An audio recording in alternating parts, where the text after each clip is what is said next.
첼시가 드디어 주앙 펠릭스 영입을 완료했는데 온스테인 기자에 따르면 첼시가 아틀레티코 마드리드에서 주앙 펠릭스 영입을 완료했다라고 기사를 올렸고요. 이적료는 약 4,450만 파운드, 하나로 따지면 773억 정도의 이적료가 발생을 했다. 그리고 여기에 더해서 옵션에 대한 금액은 없지만 거래의 일환으로 세론 조항을 삽입을 했다. 그러니까 주앙 펠릭스가 첼시에서 다른 구단으로 이적할 때 이적료의 일부를 아틀레티코 마드리드에게 지급을 하는 이러한 형태의 계약이고요. 결과적으로 이적료 773억에 더해서 애드온 조항이 붙어있는 거래입니다. 그리고 여기에 더해서 반대로 아틀레티코 마드리드는 갤러거를 첼시에서 영입하는데 합의를 했다라고 올라오면서 갤러거의 이적료는 3,580만 파운드, 하나로 따지면 622억에 아틀레티코 마드리드가 갤러거를 영입을 했다. 기본적으로 이 이적은 첼시 입장에서 보면 갤러거가 이적 기간이 1년 남았기 때문에 1년 남은 갤러거를 아틀레티코 마드리드에게 620억 정도에 판매를 하고 반대로 펠릭스를 770억 정도에 영입을 하는, 그러니까 거진 150억 정도의 금액으로 펠릭스를 영입했다라고 보면 될 텐데, 이번 이적을 첼시 입장에서 보면 현재 갤러거가 재계약이 안 되고 있었거든요. 그런데 계약 기간이 1년 남아 있었으니까 1년밖에 안 남은 선수를 이적료를 600억가량 받고 판매를 했다는 것에 나쁜 거래는 아니에요. 그런데 펠릭스를 대신에 영입을 한 거죠. 그러면 여기서 이제 문제가 뭐냐면 갤러거를 판매한 건 괜찮은데 펠릭스를 데려오면서 스쿼드에 특히나 이선 자원들이 너무나 많아졌다는 게 문제입니다. 현재 첼시의 이선 자원들을 보면 물론 이제 여러 포지션에 정말 많은 선수들이 있지만 이게 BBC의 자료거든요. 여기서 이선 자원들이 왼쪽에는 은쿤쿠, 네투, 스털링, 무드릭 이 4명의 선수가 있습니다. 물론 뭐 스털링 같은 경우에는 최근에 이적 이슈가 있기는 한데 어떻게 될지도 모르고 어쨌든 시즌이 시작하면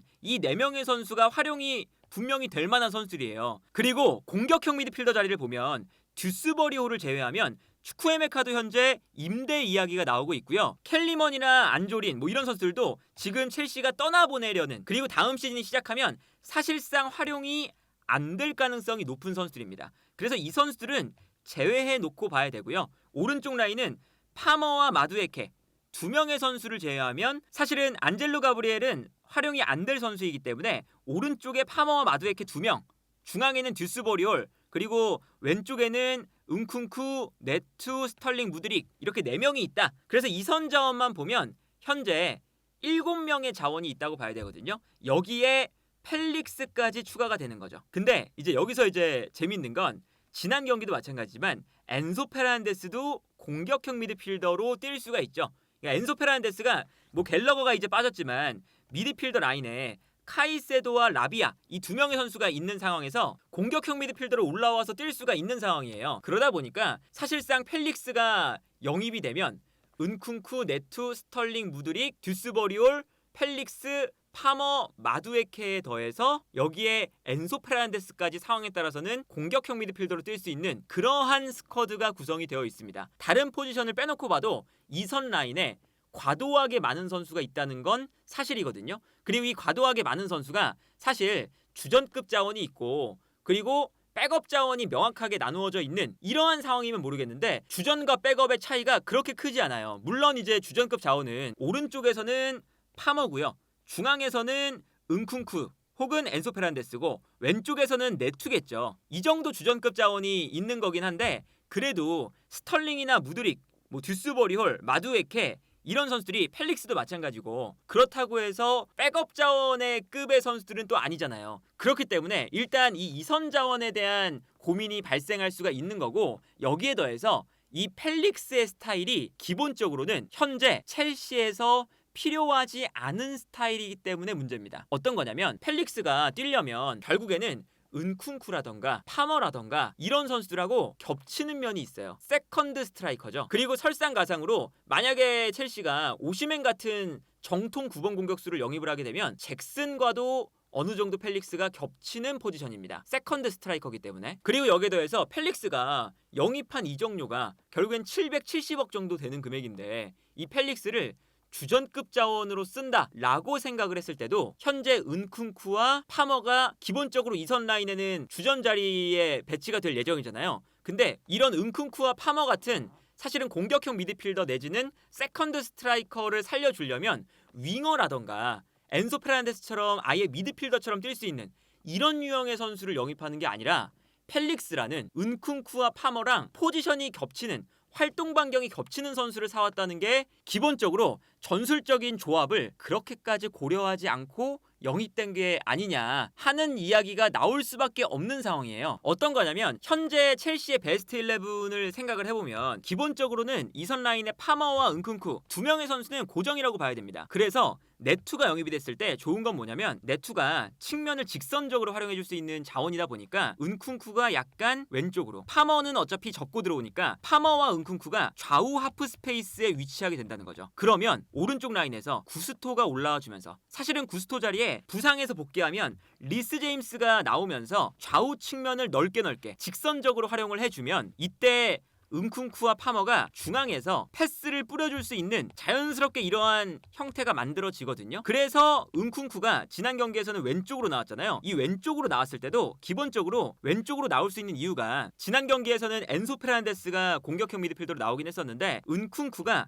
측면에도 있지만 기본적으로 파머가 약간 가운데로 들어오고 리스 제임스가 올라간다 라고 했을 때 쿠쿠렐라가 3백도 만들어주다가 순간적으로 올라오면서 은쿤쿠가 약간 가운데로 들어오는 형태이기 때문에, 그리고 여기에 더해서 은쿤쿠가 가운데로 들어올 때 니콜라스 잭슨이 측면으로 빠지면서 은쿤쿠가 가운데로 들어오는 이러한 형태를 만들 수 있기 때문에 결국에는 은쿤쿠와 파머가 가운데로 들어와서 플레이를 하는 거거든요. 근데 여기서 파머와 은쿤쿠가 이렇게 중앙지향적인 움직임을 가져가는 선수들인데, 그런데 여기에 더해서 펠릭스까지 요 세컨드 스트라이커 자리에 위치를 한다라고 하면 사실은 마레스카 감독 입장에서는 조합을 찾기가 굉장히 어려워지는 거죠. 애초에 마레스카 감독이 이번 프리시즌 때부터 지난 맨시티와의 1라운드까지 똑같았던 전술이 없습니다. 계속 왼쪽에서 비대칭 3백 써보고 오른쪽에서 비대칭 3백 써보고, 한 번은 둘 다 인버티드 풀백 써보고, 한 번은 은쿤쿠가 중앙 오른쪽에 파머, 한 번은 은쿤쿠가 왼쪽 오른쪽에 파머, 중앙에 엔소 페르난데스,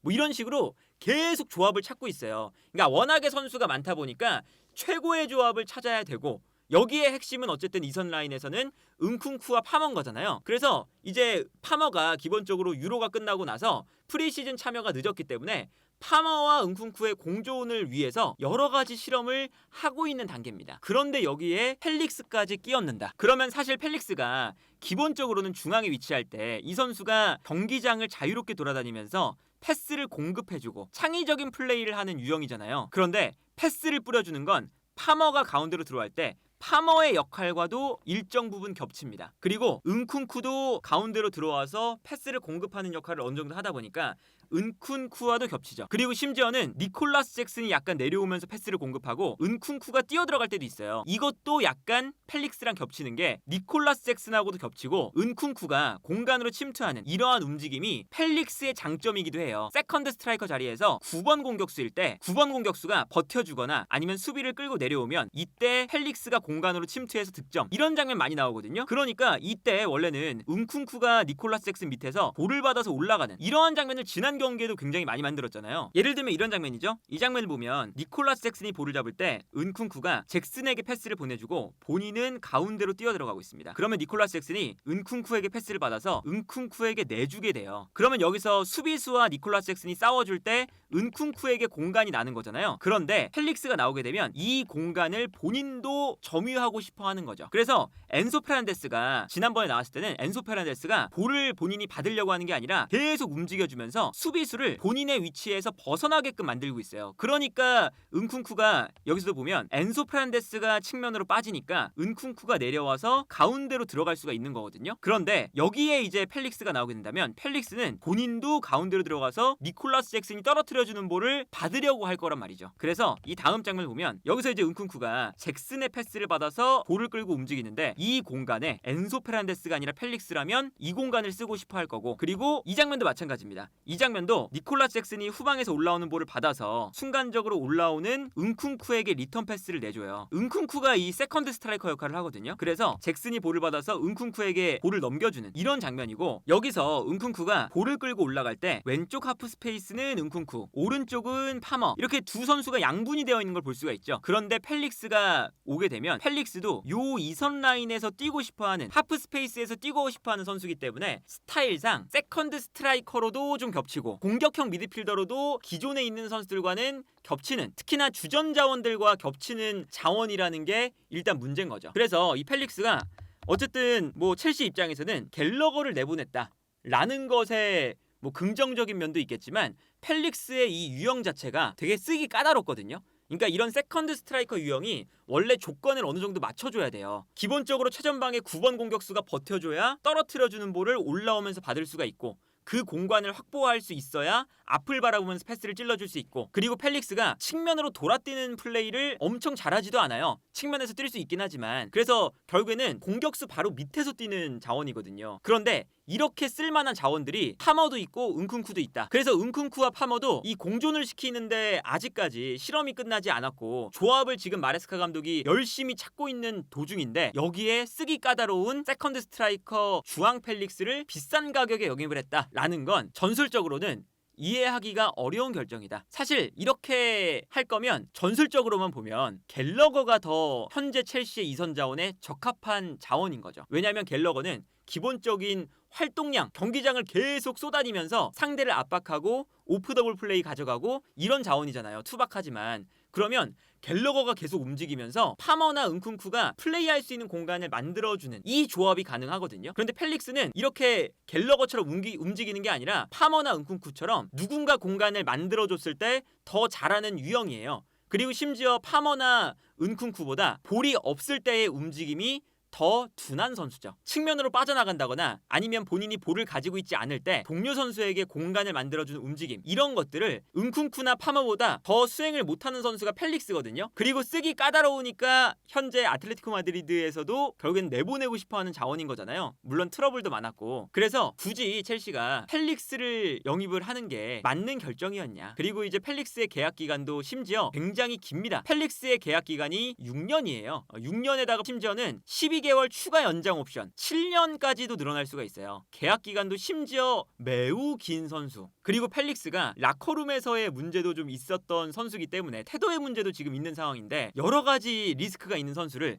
심지어 현재 첼시에 충분히 차고 넘치는 이선 자원을 영입했다는 이 사실이 사실은 첼시 입장에서도 그렇게 좋은 영입은 아니지 않을까. 그래서 앞으로 이제 이거는 정말 말 그대로 마레스카 감독에게 맡기는 거거든요. 마레스카 감독이 조합을 찾아라, 일을 떠넘긴 거나 마찬가지인데, 과연 마레스카 감독이 이 어려운 업무를 어떻게 수행을 할 수 있을지도 매우 궁금해지네요.